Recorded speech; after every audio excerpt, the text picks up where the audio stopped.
അതെ, ഇങ്ങനെ കഥ പറഞ്ഞ് നേരം വെളുപ്പിക്കാനാണോ പരിപാടി? ആരതിയുടെ കോടതി കഥകൾ കേൾക്കുമായിരുന്നു എടുത്തി. നല്ല രസമുണ്ട്. എന്തായാലും ഇനി കൂടുതൽ കഥയൊന്നും പറയണ്ട. ശ്യാമ നേരത്തെ പോയി കിടന്നുറങ്ങിക്കും. ചെറിയമ്മേ, എന്നാ പിന്നെ ഞാൻ ഇറങ്ങട്ടെ. തനിച്ചു പോവാണോ നീ ഇപ്പോ? ആരതി, വേണമെങ്കിൽ ഞങ്ങൾ രണ്ടുപേരും കൂടെ കൊണ്ടുവിടാം. അതെ, ഈ നല്ല നല്ല വില്ലന്മാരുടെ ഭീഷണിയൊക്കെ മറികടന്ന് ഇവിടെയല്ല, അങ്ങ് പുറത്ത് വലിയ വലിയ നഗരങ്ങളിൽ കഴിഞ്ഞിട്ടുള്ള ആളാണ്. അവിടെയുള്ള കുഴപ്പക്കാരൊന്നും ഇവിടെ ഇല്ല.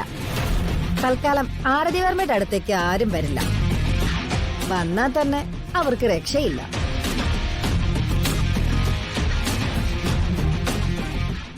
ചേച്ചി നല്ല ഇടിക്കാരിയല്ലേ, ഞാൻ കണ്ടിട്ടുണ്ട്. ഓ, അപ്പോ ഒരാളുടെ സാക്ഷിപത്രം കിട്ടിയല്ലോ. ആ, എന്നാ ചെറിയമ്മേ, ഞാൻ ഇറങ്ങാം. രാവിലെ വിളിച്ചോളാം.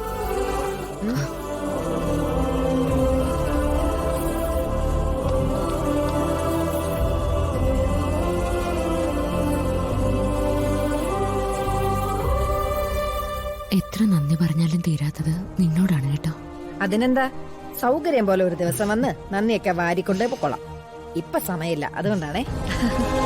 ശരി, പോട്ടെ. ശരി.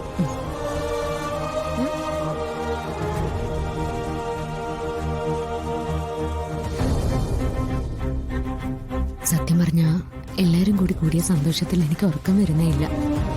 എന്നാ നമുക്ക് ബെഡ്റൂമിൽ പോയി സംസാരിച്ചോണ്ടിരിക്കാമേ. അമ്മ ഇറങ്ങിട്ടെ ഞാൻ ഇറങ്ങുന്നുള്ളൂ. ഏയ്, അതൊന്നും വേണ്ട. ഇന്ന് എന്റെ മോൾ എന്റെ കൂടെ കിടക്കണ്ട. അതെന്താ? അതിന്റെ കാര്യം എന്താണെന്ന് എനിക്കറിയാം കേട്ടോ. അതെന്താ മാഡം? അത് മനസ്സിൽ വല്ലാതെ സന്തോഷം നിറയുന്ന നിമിഷം പുള്ളിക്കാരിക്കൊരു ശീലമുണ്ട്. അഖില് സ്വപ്നത്തില് വരൂ. പിന്നെ രണ്ടുപേരും കൂടെ ചറ പറന്ന് സംസാരവാ.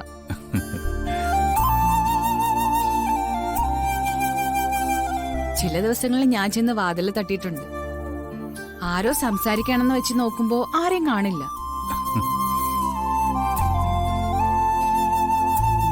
ആണോ അമ്മേ? അച്ഛനായിട്ട് അങ്ങനെ സംസാരിക്കാറുണ്ടോ? അതൊരു തോന്നലാണെന്നാ മറ്റുള്ളവര് പറയാ. പക്ഷെ അമ്മയ്ക്ക് അങ്ങനെയല്ല, ശരിക്കും അടുത്ത് വരും. അമ്മ എല്ലാ സങ്കടവും പറയും, കേട്ടിരിക്കും.